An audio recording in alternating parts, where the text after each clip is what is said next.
جهانی. یعنی توی ایران همه چیز 50-50 است.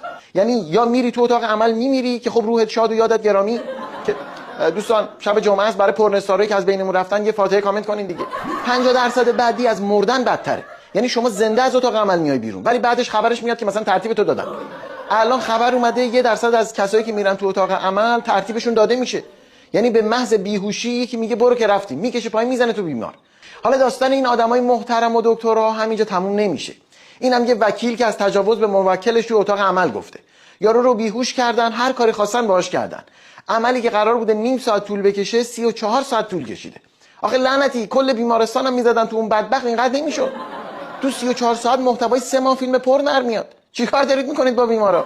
شیطونی میگه برم بیمارستان هر دکتری رو که دیدم یه توف بندازم اونجا که نباید. حالا کاری ندارم، ببین شما خب بری بیمارستان قطعا میزنن توت نفت در بیاد دیگه، این قطعیه. یعنی بیهوشی مساوی است با نفت. در کل نفتی حتما درون شما نصب خواهد شد. تضمین